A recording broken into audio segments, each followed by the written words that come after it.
ಶ್ರೀ ಪರಮಾತ್ಮನೇ ನಮಃ.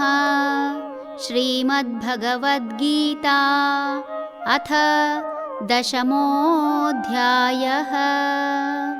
ವಿಭೂತಿಯೋಗಃ. ಅಹಂ ಸರ್ವಸ್ಯ ಪ್ರಭವಃ ಮತ್ತಃ ಸರ್ವಂ ಪ್ರವರ್ತತೆ ಇತಿ ಮತ್ವಾ ಭಜಂತೆ ಮಾಂ ಬುಧಾ ಭಾವ ಸಮನ್ವಿತಾಃ. ಎಲ್ಲ ಜೀವರಾಶಿಗಳ ಉತ್ಪತ್ತಿ ನನ್ನಿಂದಲೇ ಮತ್ತು ಎಲ್ಲವೂ ನಡೆಯುತ್ತಿರುವುದು ನನ್ನಿಂದಲೇ ಹೀಗೆಂದು ತಿಳಿದವರು ಎಡೆಬಿಡದೆ ನನ್ನನ್ನೇ ಭಜಿಸುತ್ತಿರುತ್ತಾರೆ. ಈ ಜಗತ್ತು ಒಂದು ವಿಸ್ಮಯ.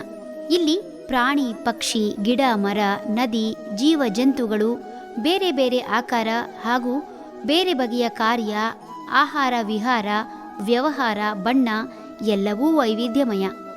ನಿಂಬೆಯ ಬೀಜದಿಂದ ನಿಂಬೆ ಗಿಡವೇ ಹುಟ್ಟಿ ನಿರಂತರವಾಗಿ ನಿಂಬೆಯನ್ನೇ ಕೊಡುತ್ತದೆ ಹೊರತು ಹಾಗಲದ ಮಧ್ಯೆ ನೆಟ್ಟರೆ ಹಾಗಲಕಾಯಿ ಬೆಳೆಯದು. ಮಣ್ಣಿನಿಂದಲೇ ಬಂದು ಮಣ್ಣಿನಲ್ಲೇ ಐಕ್ಯವಾಗುವ ಪ್ರತಿಯೊಂದು ಸಸ್ಯವೂ ಇದುವರೆಗೂ ತನ್ನ ಆಕಾರವನ್ನಾಗಲಿ ಗುಣವನ್ನಾಗಲಿ ರುಚಿಯನ್ನಾಗಲಿ ಬದಲಾಯಿಸದೆ ನಿರಂತರವಾಗಿ ಆಯಾಯ ಸಸ್ಯ ಪ್ರಕೃತಿಗೆ ಅನೂಚಾನವಾಗಿ ಅದನ್ನೇ ಕೊಡುತ್ತಾ ಬಂದಿದೆ. ಅಂದರೆ ಇಲ್ಲಿ ಬೀಜಕ್ಕೊಂದು ಸಂಸ್ಕಾರವಿದೆ. ಅದು ಈ ಮೊದಲೇ ನಿಗದಿಪಡಿಸಿದ ಕೆಲಸ ಮಾಡುತ್ತಿದೆ. ಆಧುನಿಕ ಪ್ರಪಂಚದಲ್ಲಿ ಮನುಷ್ಯ ಸಹ ಕೆಲವೊಂದು ಜಡ ವಸ್ತುವಿಗೆ ಸಂಸ್ಕಾರ ಕೊಟ್ಟು ಅದು ಆತ ನಿರ್ವಹಿಸಿದ ಕಾರ್ಯ ಮಾಡುವುದು ಕಾಣಬಹುದು. ಆದರೆ ಮನುಷ್ಯ ಕೊಟ್ಟ ಸಂಸ್ಕಾರದಿಂದ ಯಂತ್ರಗಳು ಯಾವ ಉದ್ದೇಶಕ್ಕಾಗಿ ತಯಾರಿಸಲ್ಪಟ್ಟಿವೆಯೋ ಆ ಕೆಲಸ ಮಾಡಿ ಕೆಲವು ವರ್ಷಗಳ ನಂತರ ತನ್ನತನವನ್ನು ಕಳೆದುಕೊಳ್ಳುತ್ತವೆ.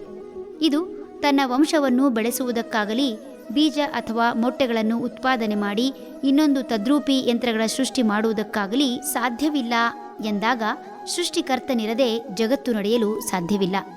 ಕಾಣುವ ಜಗತ್ತಿನ ಜಡ ವಸ್ತುವಿನಿಂದ ಸೃಷ್ಟಿ, ಸ್ಥಿತಿ, ಲಯ ಮನುಷ್ಯ ಮಾಡಬಲ್ಲನಾದರೆ ಕಾಣದ ಅದೃಶ್ಯ ಪ್ರಪಂಚದ ಸೃಷ್ಟಿ, ಸ್ಥಿತಿ, ಲಯಕ್ಕೂ ಒಬ್ಬ ಕಾರಣಕರ್ತ ಇರಲೇಬೇಕಲ್ಲವೇ? ಆ ಸೃಷ್ಟಿ, ಸ್ಥಿತಿ, ಲಯಕರ್ತನೇ ಭಗವಂತ. ಭಗವಂತನಂತೆ ಮಾನವನು ಜಡ ವಸ್ತುವಿನಿಂದ ಸಾಕಷ್ಟು ಸೃಷ್ಟಿ ಮಾಡಿ ಅದನ್ನು ನಿರ್ವಹಿಸಬಲ್ಲ. ಆದರೆ ಭಗವಂತನಂತೆ ಅದರ ಬೀಜಗಳನ್ನು ಸೃಷ್ಟಿಸಿ ಹಂತ ಹಂತವಾಗಿ ನಿರ್ವಹಣೆ ಮಾಡಲು ಸಾಧ್ಯವಿಲ್ಲ. ಮನುಷ್ಯ ತನಗೆ ಬೇಕಾದ್ದನ್ನು ಬೇಕಾದಾಗ ಬೇಕಾದ ಹಾಗೆ ಸೃಷ್ಟಿಸಿಕೊಳ್ಳುವಂತೆ ಭಗವಂತ ಈ ಪ್ರಪಂಚಕ್ಕೆ ಬೇಕಾದ್ದನ್ನು ತಾನೇ ಒಮ್ಮೆ ಮಾತ್ರ ಸೃಷ್ಟಿಸಿ ಕೊಟ್ಟ ಸಂಸ್ಕಾರದಿಂದ ಜಗತ್ತಿಗೆ ಅವಶ್ಯಕತೆ ಇರುವ ತನಕವೂ ಇರುತ್ತವೆ. ಪ್ರಳಯ ಕಾಲದಲ್ಲಿ ಎಲ್ಲವೂ ತನ್ನಲ್ಲಿ ಬೀಜರೂಪವಾಗಿ ಉಳಿದು ಮತ್ತೆ ಸೃಷ್ಟಿಗೆ ಬೇಕಾದಾಗ ಅದು ಸಂದರ್ಭಕ್ಕೆ ಬೇಕಾದಂತೆ ಆಯಾಯ ರೂಪ ತಾಳುವಂತೆ ಮಾಡುತ್ತೇನೆ ಎಂದು ಈ ಹಿಂದೆ ಹೇಳಿದಂತೆ ಸೃಷ್ಟಿ, ಸ್ಥಿತಿ, ಲಯ ಕಾರ್ಯಗಳು ಭಗವಂತನಿಂದಲೇ ನಡೆಯುತ್ತದೆ ಎಂದು ತಿಳಿದರೆ ಮನುಷ್ಯನೂ ಕೂಡ ಭಗವಂತ ಈ ಜಗತ್ತನ್ನು ನಿರ್ವಹಿಸಲು ಸೃಷ್ಟಿ ಮಾಡಿದ ಗೊಂಬೆ, ಎಲ್ಲವೂ ಆತನ ಆಣತಿಯಂತೆ ನಡೆಯುತ್ತದೆ ಎಂಬುದರ ಅರಿವಾಗಿ ತನಗೂ ಸೃಷ್ಟಿಯಲ್ಲಿರುವ ಜೀವ ಅಥವಾ ನಿರ್ಜೀವ ವಸ್ತುವಿಗೂ ಭೇದವಿಲ್ಲ ಎಂಬ ಜ್ಞಾನೋದಯವಾಗುವ ಮೂಲಕ ಭಗವಂತನಲ್ಲಿಯೇ ಶರಣಾಗುತ್ತಾನೆ. ಹರಿ ಓಂ ತತ್ಸತ್.